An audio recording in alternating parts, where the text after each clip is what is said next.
Padre, no tenemos palabras para expresar el poder y la majestad de tu grandeza. Recibe nuestro reconocimiento con esta canción.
Jesús, qué bueno saber que cuando nuestros amigos nos abandonan y las circunstancias cambian, tú permaneces para siempre.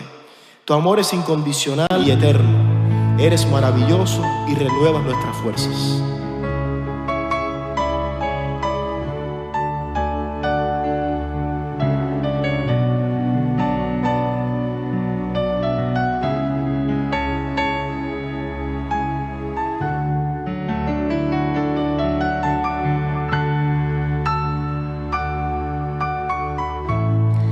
En el trayecto de la vida he descubierto que nada satisface si a ti no te tengo. El dinero se acaba y los amigos me fallan. Más fiel eres tú, maravilloso Jesús. Saber que estás aquí renueva mis fuerzas. Sentir tu presencia me llena de fe. Amado Jesús, eres mi consuelo.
Hola, ¿cómo están? Que Dios les bendiga. Para mí es una alegría, un gozo compartir con ustedes la palabra de Dios y este tiempo. El profeta Isaías en el capítulo 28, versículo 20 dice: la cama será corta para poder estirarse y la manta estrecha para poder envolverse. Comprendo perfectamente lo que dijo el profeta porque a mí me pasó así. Cuando tenía 15 años, mi papá me llevó a trabajar en un restaurante. Tenía que quedarme allá. Me dieron una cama chiquita, le decían columbina. Y hacía frío porque era diciembre en aquel tiempo. Y recuerdo que tuve que buscar una frazada de las que vendían barata, 90 centavos me costó, pero era tan chiquita que si me tapaba la cabeza se me tapaban los pies. Si me tapaba los pies se me tapaban la cabeza. Entonces tuve que optar por recogerme en la cama para que me tapara la cabeza y los pies porque había mucho frío. Pero no era suficiente para taparme el frío, entonces tenía que virarme de vez en cuando para que la parte de arriba que estaba fría se calentara. La cosa que me pasaba la noche como un bistec de vuelta y vuelta. Por la mañana temprano, al estirar los pies me daba calambre. La noche para mí era prácticamente una agonía y no un tiempo de reposo. La semana pasada yo les comentaba sobre que la palabra de Dios nos da dos aspectos de Dios que a veces nosotros descuidamos. Más bien nos esforzamos en uno solo, tratamos de entender uno solo nada más, pero dice la bondad y severidad de Dios en Romanos 11, 22. Y esto nos da una idea integral de nuestro Dios y también una idea de la relación que nosotros debemos tener con nuestro Dios. La llamada Iglesia de Jesucristo, aparte de la gente, también somos culpables de que la gente no tenga un concepto más amplio de Dios. A veces damos una doctrina corta, de un solo lado, tanto al respecto de Dios como también a la relación que tenemos con Él. Un evangelio de los extremos nada más. Y cuando llegan las situaciones y con esa concepción miope de nuestro Dios, entonces encontramos que resulta incómoda y estrecha la cámara, muy chiquita para que nosotros podamos cubrir al tamaño del problema que estamos enfrentando. Quizás nos suceda en estos momentos que estamos viviendo así. Consideraremos pues los dos aspectos que el apóstol Pablo enfatiza de Dios para que no dejemos solamente uno de lado y le demos importancia al otro: la bondad y la severidad de Dios. La bondad pues se refiere a todo lo que tiene que ver con el amor de Dios, tanto en el Antiguo como en el Nuevo Testamento, los atributos relacionados con la misericordia, la compasión, la generosidad, la paciencia, la gracia, la piedad, el perdón, etcétera. Todo esto tiene que ver con el amor de Dios. Por otra parte, la severidad resume todos los atributos divinos relacionados con la justicia divina, con la santa ira de Dios, la verdad, la ley, la adversidad de Dios hacia lo malo, la reacción justa a la transgresión de los 10 mandamientos que el Señor nos dio para que nos comportáramos adecuadamente conforme a su voluntad. El fin, pues, de la bondad es darnos vida eterna, y el fin de la justicia, de la severidad de Dios, es disciplinarnos a los creyentes, y por último el castigo eterno a los impíos, los que no quieren corregir su vida conforme a la voluntad de Dios. Hay otros, vamos a decir que atributos que tienen que ver con ambas cosas, con la justicia y con el amor, como son la paciencia, el perdón, la indulgencia, etc. La palabra de Dios declara en 1 de Juan 4:8 y en otras partes también que Dios es amor. Enfáticamente, Dios es amor. Así lo declara la palabra de Dios, así lo muestra Dios también en su andar, en su relación con el hombre. Y esa bondad de Dios, ese Dios que es amor, no solamente lo manifiesta entre las tres personas de la Trinidad. Él quiso que esa relación íntima, hermosa, bella, entre el Padre, el Hijo y el Espíritu Santo, quiso compartirlo también con otros seres personales, vamos a decir los hombres, los ángeles, para que nosotros también disfrutáramos de las experiencias que hay en la personalidad divina. Por eso cuando puso el hombre y a la mujer en aquel bello paraíso, acompañado de infinidad de seres inferiores pero interesantes, podían comer de todas las frutas, las verduras a su antojo, con una única excepción. Había un árbol allí que tenía unas semillas que eran hermosas pero eran dañinas, eran semillas letales y también vamos a decir que narcóticas. Y Dios les dijo, no coman de ese árbol porque el día que coman van a morir. Pero ellos le hicieron más caso a un personaje siniestro que se apareció en el paraíso y decidieron comer. Entonces, pues Dios aplicó su severidad. Murieron conforme Dios lo había dicho porque murieron espiritualmente, fueron echados de su presencia y eso es muerte espiritual, alejado de la presencia de Dios. También perdieron aquel lugar tan hermoso porque Dios los corrió del paraíso, los corrió de aquel jardín zoológico. Y años después murieron ambos, como nosotros morimos hoy. Fue su bondad y amor lo que le llevó a llamar al patriarca Abraham para que este hombre de Dios, el hombre de fe, fuera el que trajera a través de su pueblo que vendría de sus entrañas, el pueblo que escribiría, el pueblo que guardaría y el pueblo que preservaría la palabra de Dios, las Sagradas Escrituras. También este pueblo, el pueblo de Israel, nos estamos refiriendo, sería el pueblo que prepararía a la familia sagrada, la familia que traería al Salvador, o sea que el matrimonio de José y María. Todo esto es, vamos a decir que manifestación de la bondad de Dios. Fue su bondad y amor lo que le llevó a llamar al patriarca, como habíamos dicho, pero también su bondad y amor fue lo que permitió que Jesucristo viniera al fin, la forma más grande, incomprensible e inmensa del amor de Dios mostrado a nosotros los seres humanos. También es una muestra del amor de Dios el hecho de que Jesucristo ha demorado su segunda venida. Dice el apóstol Pedro que Él es paciente y no viene otra vez porque no viene a salvar, Él viene ahora a juzgar al mundo, pero demora para que ninguno se pierda, sino que todos procedan al arrepentimiento. Y esa es una muestra grande de lo que es la paciencia de Dios, una paciencia que está, vamos a decir que enmarcada en su amor más que en su severidad. Por amor, movió a los creyentes a cantar y alabar esas manifestaciones de Dios y ese trato de Dios con los seres humanos.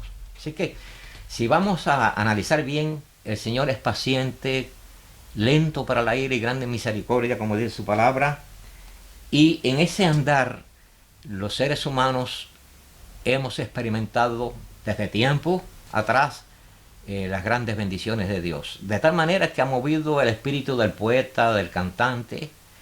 Por ejemplo, los 150 salmos que hay en la palabra de Dios son poemas que expresan esa relación íntima de ese Dios amoroso con ellos. ¿Y qué diríamos de la historia nuestra?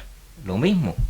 De todos los tiempos, de todos los siglos pasados, ya llevamos 2000 años de historia de la iglesia y son cientos los sinarios que se han escrito en todas las épocas.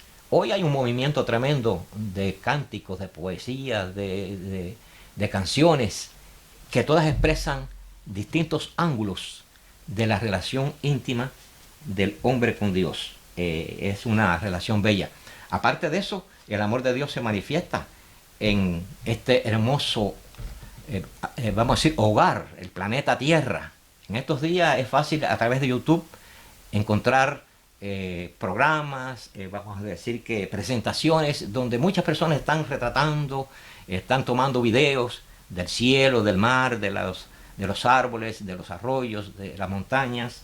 Yo diría que si Dios fuera a cobrar el derecho de autor por esos, vamos a decir, esos trabajos, con el objetivo de sostener su obra aquí en el mundo, yo creo que sobraría dinero para mantener la obra de Dios, porque se está viendo muchas hermosuras, muchas bellezas a través del trabajo de estos, vamos a decir, de estos reporteros. Conforme la palabra de Dios dice que Dios es amor, ya dijimos que también habla de que Él es fuego consumidor. Hebreos 12:29 nos dice esta expresión. Desde entonces la historia está repleta de ambas cosas. Vamos a decir que en los tiempos de Noé, por amor, Dios salvó a este hombre con su familia. Pero por severidad, aquella perversa humanidad fue destruida. Podemos decir que por amor, en tiempos de Babel, Dios permitió que grupos de personas se entendieran unos a otros, pero por severidad, los grupos no se entendían unos a otros. O sea que Dios conservó un mismo idioma en la familia, en los grupos, pero familia con familia no se entendían. Desde entonces hemos tenido problemas con la comunicación.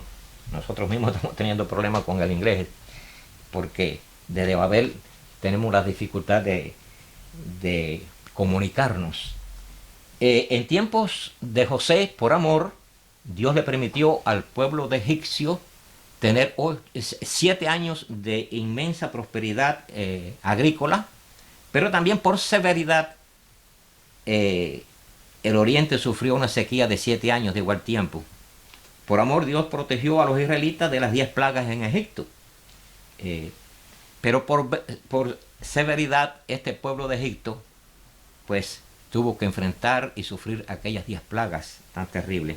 Por la bondad de Dios, los israelitas fueron sustentados con maná, codornices, ropas. Los zapatos no se les ponían viejos allí en el desierto. Pero por severidad, Coré y su familia fueron víctimas. Vamos a decir que sufrieron un juicio terrible por su rebeldía a Dios. Y así podemos verlo. Por la bondad de Dios, alertó a su pueblo con múltiples hombres de Dios, profetas, etcétera, para que dejaran la vida depravada que tenían ya en tiempo de los reyes. Pero por severidad, después de mucha paciencia, Dios tuvo que entregarlo al ejército babilónico, y fue terrible lo que el pueblo de Israel sufrió. Por amarnos de tal manera, nos dice la palabra, que dio a su Hijo para salvarnos. Lo trajo allí al pueblo de Israel, a los suyos vino. Pero también por severidad, 70 años después, este pueblo de Israel que rechazó al Mesías fue prácticamente destruido y echado de su tierra. Y prácticamente después de casi 2000 años, ahora en 1948, Dios le permitió a través de las Naciones Unidas volver allí a su tierra. Así que la severidad y el amor de Dios van a la par en la historia y en las relaciones que Dios ha tenido con su criatura, nosotros que somos, vamos a decir, la corona de la creación de Dios. Pero debemos darnos cuenta que la severidad, hasta el propio Hijo tuvo que sufrirla en la cruz para tomar nuestro lugar. Recuerdan que Él clamó: Padre, ¿por qué me has desamparado? Esa relación íntima que nunca se habían separado, esa gloria eterna que habían tenido la Trinidad, el Padre, el Hijo y el Espíritu Santo, ahora se rompe porque la severidad de Dios había determinado que para el Hijo salvarnos a nosotros nuestros pecados, Él tenía que sufrir la ira de Dios en la cruz. La sentencia de la palabra de Dios, como ustedes saben, sobre el pecado dice es muerte. Dice Romanos 6:23, la paga del pecado es muerte. Gracias que dice, pero el regalo de Dios es vida eterna en Cristo Jesús. Ahora, todo esto estaba preparado desde antes de la fundación del mundo.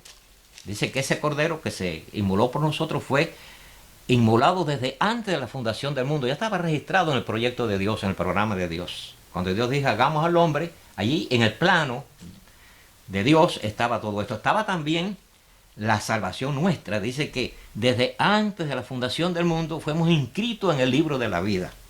También antes de la fundación del mundo estaba inscrito la condenación de los perversos. También antes de la fundación del mundo, en la palabra de Dios, estaba determinado la destrucción del enemigo, Satanás, el padre de mentira, y todos sus seguidores, también en este juicio eterno que Dios va a tener sobre todo eso. Estaba antes de la fundación del mundo. Pero qué interesante que ahora acá, en nuestro tiempo, nosotros podemos tomar una determinación. Dios nos ha dado la oportunidad, a través de la predicación del Evangelio, de que ahora nosotros podemos ser inscritos en el libro de la vida, podemos tomar la vida eterna. Quizás usted diga, pero ¿cómo puede ser eso? Pero yo les digo, no se caliente la cabeza sobre eso, porque Dios es eterno. Dios es, vamos a decir que está en todas partes y es omnipresente y omnisapiente. Y nosotros no tenemos ninguna de esas tres cualidades, que Dios nos dio otras, pero esas no. Pero el hecho de que no entendamos ni podamos comprender estas profundidades de las misericordias de Dios no quiere decir que no las podamos aprovechar, porque Dios tiene la intención de que todo aquel que crea en Él no se pierda, sino que tenga vida eterna. Así lo dice la palabra de Dios. Yo soy el camino, la verdad y la vida, y nadie viene al Padre sino por mí. Fue lo que Jesucristo dijo. Pudiera ser que para Roma haya muchos caminos, pero para el Padre hay uno solo, Jesucristo. Pero está a la disposición de todo el mundo. Ahora volvemos otra vez a la pregunta. ¿Jesucristo fue un predicador de amor nada más? ¿No habló de justicia? Vamos a ver algunas de sus enseñanzas. Por ejemplo, en la parábola del trigo y la cizaña, Mateo 13:30, nos dice: recoged primero la cizaña y atadla en manojos para quemarla. Ahí hay una expresión de juicio. En Mateo 13:41 dice: enviará el Hijo del Hombre a sus ángeles y recogerán a todos los que sirven de tropiezo y a los que hacen iniquidad, y los echará en el horno de fuego. Allí será el lloro y el crujir de dientes. Si usted ha leído los evangelios y las enseñanzas de Jesucristo, se percatará que esta frase la repite él muchas veces en sus enseñanzas. Por ejemplo, en Mateo 13:43, en la parábola de la red, los ángeles apartarán los malos de entre los justos y los echará en el horno de fuego, y allí será el lloro y el crujir de dientes. En Mateo 25:12, en la parábola de las 10 vírgenes, dice que cuando se cerró la puerta, aquellas que tocaron, dice, yo no las conozco, porque ellas tenían que estar preparadas, como Dios espera que tú y yo estemos preparados para el encuentro con Él. La parábola de los talentos, en Mateo 25:35, dice que el siervo inútil, atadlo y echarlo en las tinieblas de afuera, allí será el lloro y el crujir de dientes. En Mateo 25:46, en el juicio de las naciones, dice, e irán estos al castigo eterno y los justos a la vida eterna. Son palabras de Jesucristo, son enseñanzas de Jesucristo. Así que Jesucristo no es solo amor, que indiscutiblemente lo es, pero también es el Dios de justicia. En Mateo 24:7, se levantará nación contra nación y reino contra reino, y habrá pestes y hambres y terremotos en diferentes lugares. Profecía de Jesucristo. Esta peste, esta enfermedad, esta pandemia que estamos sufriendo ahora y que nos ha encerrado a todos, a ricos y pobres, a adultos y niños, a todo el mundo, nos ha encerrado en nuestros hogares. Esto estaba profetizado por Cristo como una manifestación de su severidad. Mateo 24:14, será predicado este evangelio en todo el mundo para testimonio a las naciones. Es lo que estamos haciendo en este momento. Y entonces vendrá el fin. Habrá entonces gran tribulación, cual no la ha habido desde el principio del mundo hasta ahora, ni la habrá. Profecía de Jesucristo. Mateo 25:39, como en los días de Noé, así será la venida del Hijo del Hombre. Caerán del cielo, y no entendieron hasta que vino el diluvio y se los llevó a todos. Mateo 25:50, vendrá el Señor de aquel siervo un día que está en espera y a la hora que no se sabe, y lo castigará duramente, pondrá su parte con los hipócritas, allí será el lloro y el crujir de dientes. Este siervo, por supuesto, era un siervo que no había obedecido, que se había apartado de su Señor, vivía en pecado. Mateo 8, 11 al 12 dice: muchos del oriente y del occidente se sentarán con Abraham, Isaac y Jacob. O sea que las personas que no eran judíos de otras partes del mundo, como somos tú y yo, nos vamos a sentar en la silla de los salvados. Aparte de los israelitas que se rechazaron a Jesucristo, esos dice que allí van a recibir el juicio de Dios también, palabra, enseñanza de Jesucristo. Allí será el lloro y el crujir de dientes. Yo creo que llorar y crujir los dientes no es una expresión de gozo y de alegría. Creo que todo el mundo interpreta que ahí no es una cosa fácil. En Mateo 22, 13, entonces el rey dirá a los que servían: atadle de los pies y las manos y echadlo en las tinieblas de afuera. Allí será el lloro y el crujir de dientes, en otra de las parábolas de Jesucristo. En Mateo 9, 11, y si en algún lugar no os recibieren ni oyeren, salid de allí. Le está hablando a aquellos que él mandó a que predicaran el reino de Dios por las aldeas de Jerusalén, de Israel. Y él dijo: si no lo reciben, sacúdanse los pies. De cierto os digo que en el día del juicio será más tolerable el castigo para Sodoma y Gomorra que para aquella ciudad. Así que vemos ahí severidad de Jesucristo, de sus enseñanzas. Por eso no podemos quedarnos solamente que Jesucristo nos va a perdonar, inclusive no tiene nada, no hay ningún pago para los impíos, no. Tengamos en cuenta que estamos ante un Dios celoso, un Dios justiciero, un Dios amoroso, pero un Dios que va a pedir cuenta a cada uno. En las mismas cartas que él le escribe a las iglesias de Apocalipsis, por ejemplo, a las 7 iglesias, ustedes saben que él escribe allí a las 7 iglesias, que es símbolo de la iglesia universal. A la iglesia de Éfeso le dice: si no te arrepientes, aparte de otras cosas, te quitaré tu candelero de su lugar. Ahí, vamos a decir, severidad de parte de Jesucristo para el tratamiento de su iglesia, de sus hijos. La palabra de Dios dice que el padre que ama a sus hijos lo disciplina. El padre que deja que los hijos hagan lo que le da la gana es un padre que no ama a sus hijos. Y Dios es un padre que nos ama. A la iglesia de Esmirna dice: tendrás tribulación por 10 días. A la iglesia de Pérgamo le dice: pelearé contra ellos y con la espada de mi boca. A la iglesia de Tiatira le dice: a los que sigan la doctrina de Jezabel, una mujer mundana que había en aquella iglesia, los arrojo en cama y a tribulación, y heriré de muerte a sus hijos, como lo hizo Dios a los egipcios. La iglesia de Sardis: vendré sobre ti como a ladrón. La iglesia de Filadelfia es la única que no le dice nada severo. Pero a la Odisea le dice: te vomitaré de mi boca. Ay, yo no quisiera nunca ser vomitado por la boca del Señor. Apocalipsis abre, vamos a decir, la puerta del libro de Apocalipsis es el Jesucristo glorioso, con una espada de justicia en su boca. Y es más adelante, en los otros capítulos 4 y 5, es el Cordero de Dios, que es el único que tiene la autoridad de abrir el libro, el rollo, que va a descifrar y que va a describir la cantidad de juicios que vendría sobre el mundo perdido después de que la iglesia sea recogida. Así que, indiscutiblemente, que Dios es un Dios de amor y un Dios de justicia. Pero qué interesante que Dios tiene otro camino para nosotros. Es lo que se llama el camino de la gracia, el único y mejor camino. Es el camino de los sabios, es el camino de los que piensan, es el camino de los que toman una decisión correcta, es el camino de aquellos que hacen la mejor decisión. Dios es misericordioso, ha propuesto un mejor camino, el camino de la gracia. Jesucristo cargó la cruz para llevar nuestras culpas, las culpas tuyas y mías. Es lo que estábamos hablando anteriormente.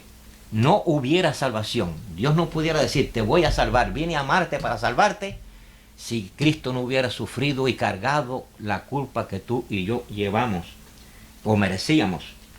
Sus clavos fueron clavados en su cuerpo ahí en la cruz por tus pecados y por los míos. Entonces, Jesucristo me dijo a mí un día: ven a mí y yo no te echo fuera. Era joven, tenía 17 años y recibí a Cristo como mi Salvador. Hace ya un montón de años de eso. Dios me ha dado una familia, Dios me ha dado un hogar, Dios me ha sostenido. No soy perfecto, pero hay una cosa perfecta: la bendición y la salvación que Cristo me ha dado. Ahora, en estos momentos donde no sabemos qué sucederá de cada uno de nosotros, el virus me toca, no me va a tocar, y si me toca, ¿de qué manera me va a tocar? ¿Me lleva o me quedo? Eso pende sobre tu cabeza y sobre la mía. Pero yo estoy seguro, porque estoy en las manos del Dios eterno, que me ha amado con amor eterno, que tiene lo mejor para mí, como también tiene lo mejor para ti, porque este evangelio, Él dijo, id y predicad el evangelio a toda la criatura, a todo el mundo, y todo aquel que creyere y fuere bautizado será salvo. Así que estamos cumpliendo con ese objetivo, porque Él me salvó a mí y Él me da la orden de que también te hable a ti, para que tú también te salves. No es porque ahora estemos en un aprieto en esta pandemia, es que en todo momento la mejor opción es recibir a Jesucristo como nuestro Salvador. Es la garantía, es tener ya el pasaporte seguro, es tener una relación con el Padre como un hijo.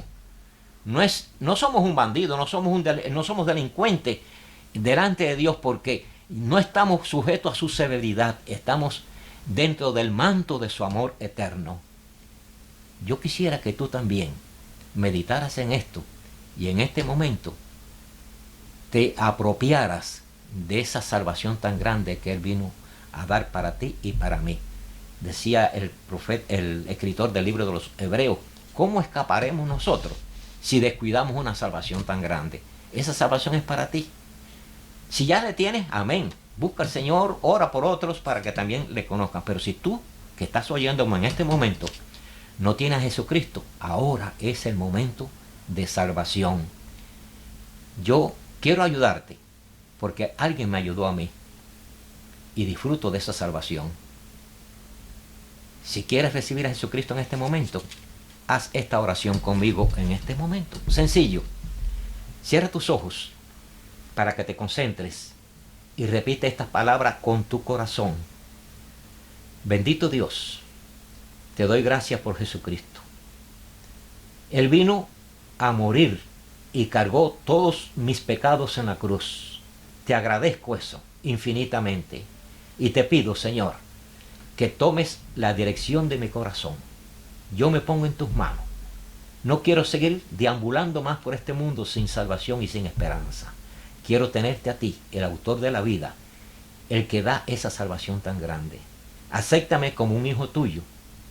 Perdona todos mis pecados y hazme experimentar la nueva vida que tú brindas a través del Espíritu Santo. Todo esto te lo pido en el nombre de Jesucristo. Amén. Si hiciste esta oración con todo tu corazón, no yo, Cristo dice, tienes vida eterna. Eres mi hijo. Andas conmigo. Que Dios te bendiga.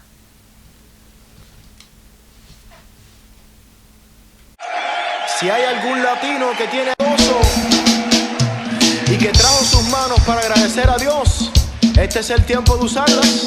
Así.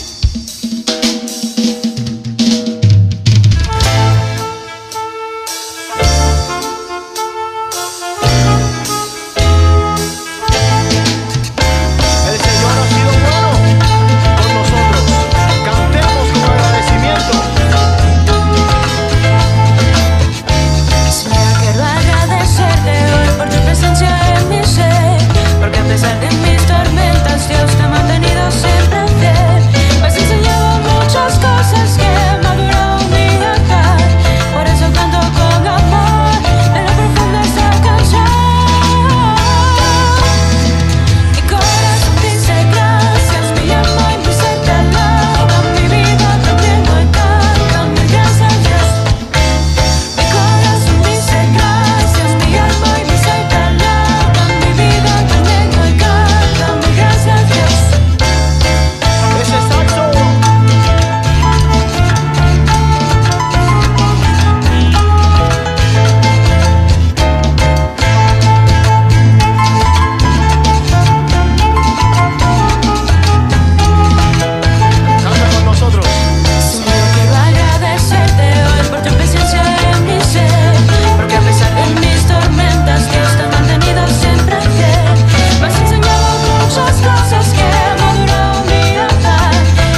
aplauso.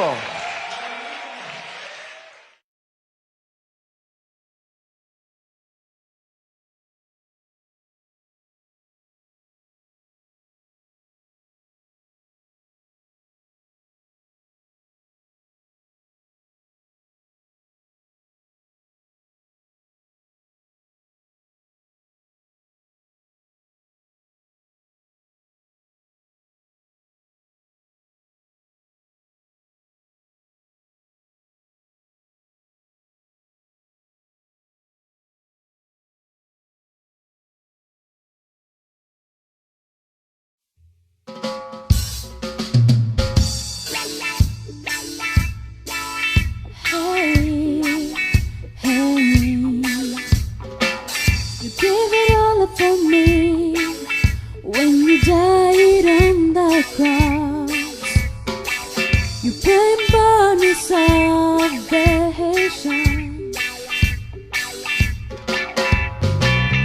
You wanted to leave behind your throne of light to bring hope back to my lonely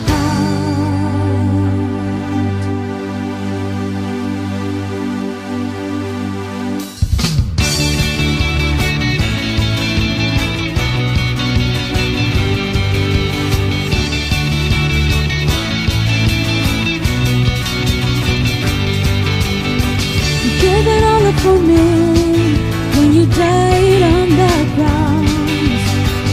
Your pain brought me salvation. You wanted to leave behind your throne of light to bring hope back to my lonely heart. Oh, loving Father, what could I offer to pay back all you've done for me? My heart and mind is my best sacrifice.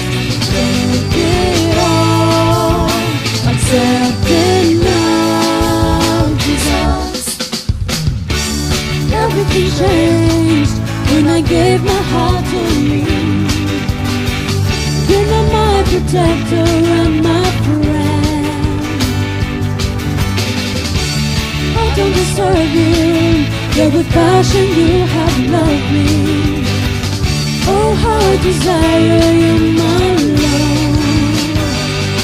Oh, loving Father, what could I offer to pay back all you've done for me? My heart and mind is my best sacrifice. Take it on, accept it now.